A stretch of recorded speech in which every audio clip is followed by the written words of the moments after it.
Hello guys, welcome to my Tripathi English classes. आज मैं आप लोग को सेंटेंस और इसके काइंड्स के बारे में बताऊंगी। सबसे पहले सेंटेंस क्या होता है इसके बारे में हम लोग जानेंगे। सेंटेंस ग्रुप ऑफ वर्ड्स होता है, यानी शब्दों का समूह। ग्रुप मीन्स समूह। जब कई वर्ड्स एक साथ मिलते हैं और उसका कोई कंप्लीट सेंस हो। A sentence is a group of words that give the complete sense. केवल ग्रुप ऑफ वर्ड्स अगर हम कहते हैं, जैसे अभी हमने कहा कि सेंटेंस शब्दों का समूह होता है, लेकिन साथ में उसका कोई कंप्लीट सेंस आना चाहिए।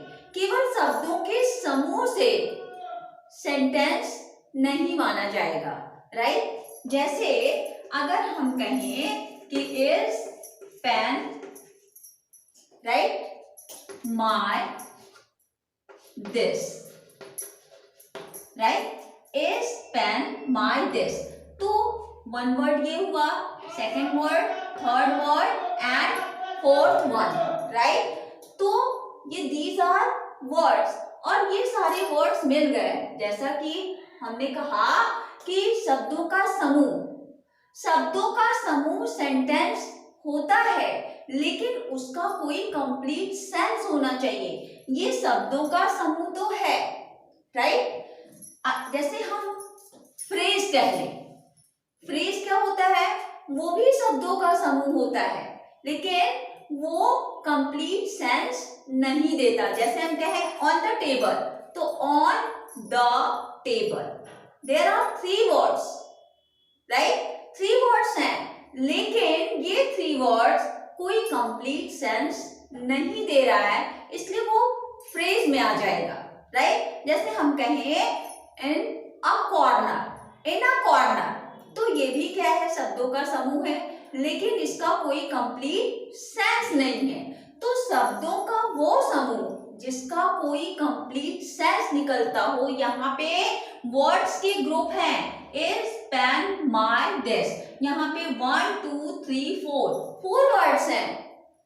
ये 4 वर्ड्स के ग्रुप हैं, लेकिन ये जो है कोई कंप्लीट सेंस नहीं दे रहा है।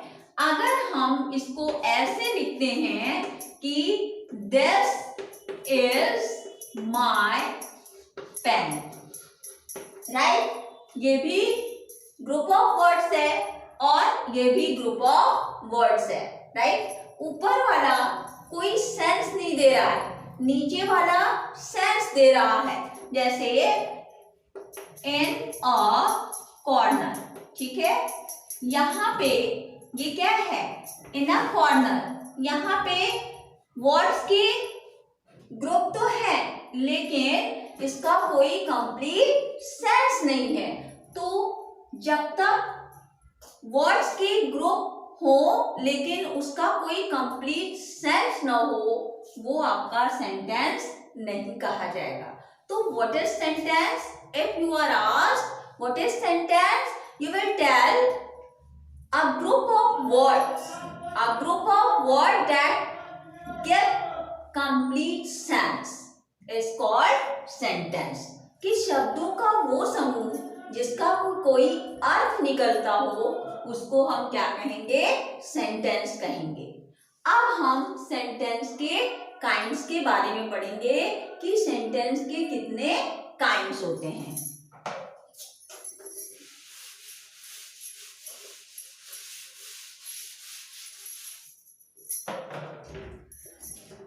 पहला assertive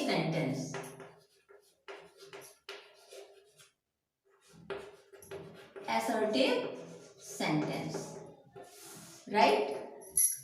assertive सेंटेंस क्या होता है,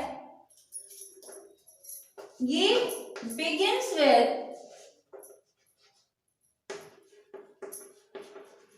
subject,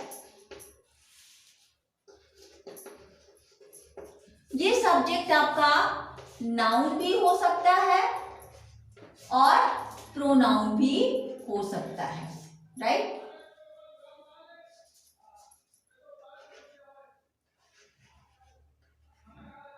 राइट। असर्टिव सेंटेंस को आप कैसे रिकॉग्नाइज करोगे कि असर्टिव सेंटेंस होता क्या है? ये मैं काइंड्स ऑफ सेंटेंसेस बता रही हूँ। पहले तो सेंटेंस क्या होता है उसको डिफाइन किया। अब हम लोग काइंड्स के बारे में पढ़ रहे हैं कि सेंटेंस कितने प्रकार का होता है। तो पहला सेंटेंस होता है आपका असर्टिव सेंटेंस। तो असर्टिव सेंटेंस को हम कैसे पहचानेंगे? अगर कई सेंटेंसेस दिए हुए हैं और उसमें आपको असर्टिव सेंटेंस को पहचानना है, तो आप कैसे पहचानोगे? असर्टिव सेंटेंस जो होता है बिगिंस विद सब्जेक्ट। वो सब्जेक्ट आपका नाउन भी हो सकता है और प्रोनाउन भी हो सकता है। And ends with full stop।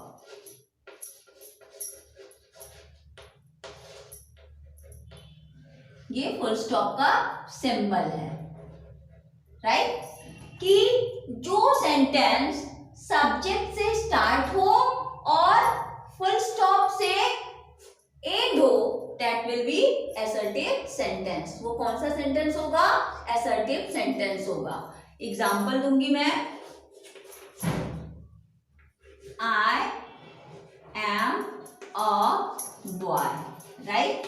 तो आप यहां देख सकते हैं आई क्या है? सब्जेक्ट है और लास्ट में ये आपका फुल स्टॉप लगा है, यानी ये सेंटेंस सब्जेक्ट से स्टार्ट है और लास्ट में फुल स्टॉप है। तो जस्ट आई हैव एक्सप्लेन कि the sentence that begins with the subject and ends with full stop is known as assertive sentence। कि जो सेंटेंस सब्जेक्ट से स्टार्ट हो और फुल स्टॉप से एंड हो, तो वो कौन सा सेंटेंस होगा? assertive। Example, I am a boy. Here you can see I क्या है? सब्जेक्ट है, मीन सब्जेक्ट से स्टार्ट है और लास्ट में फुल स्टॉप है। तो ये क्या हो गया? आपका assertive सेंटेंस हुआ। दूसरा एग्जाम्पल भी देते हैं। This is my book, right? तो this क्या है? सब्जेक्ट है। हमने बताया कि सब्जेक्ट या तो नाउन होगा या प्रोनाउन होगा, तो इन दोनों में ही प्रोनाउन का यूज किया मैंने। तो ये आपका सब्जेक्ट है और लास्ट में फुल स्टॉप है। तो सब्जेक्ट से स्टार्ट हो और फुल स्टॉप से खत्म हो जो सेंटेंस, वो कौन सा सेंटेंस होगा?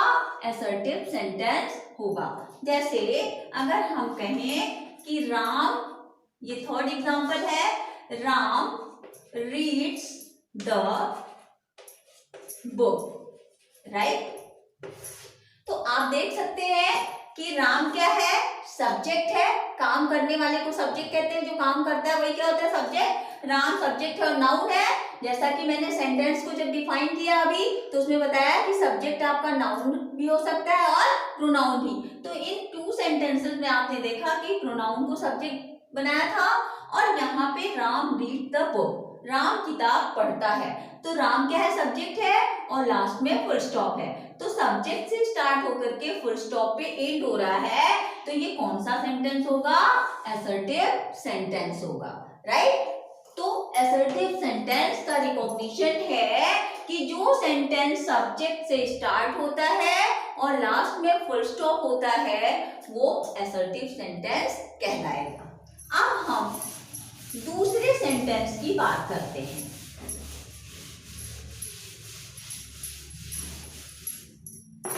ध्यान रखिएगा, हम लोग काइंड्स ऑफ सेंटेंसेस पढ़ रहे हैं। दूसरा सेंटेंस हो गया इंट्रोगेटिव।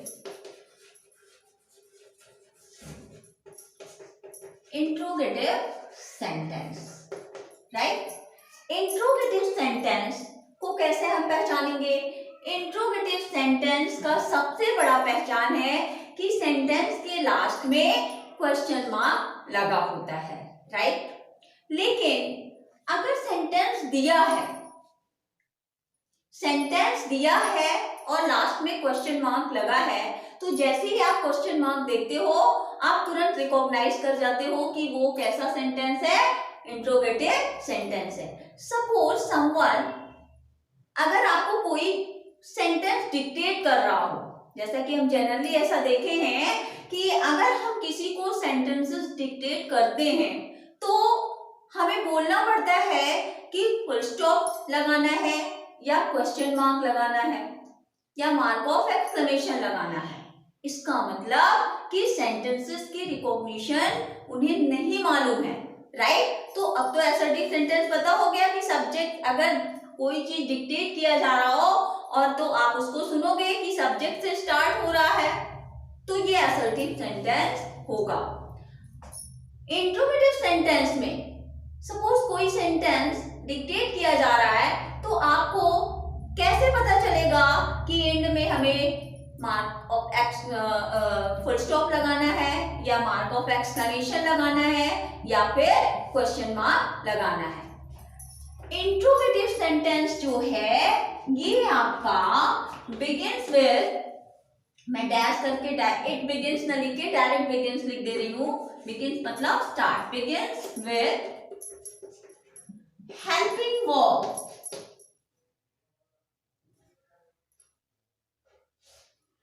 और हेल्पिंग वर्ब से या तो स्टार्ट होगा या फिर क्वेश्चन वर्ड से स्टार्ट होगा, राइट।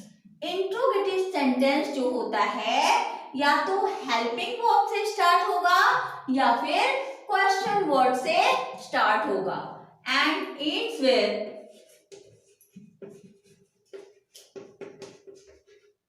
Question mark.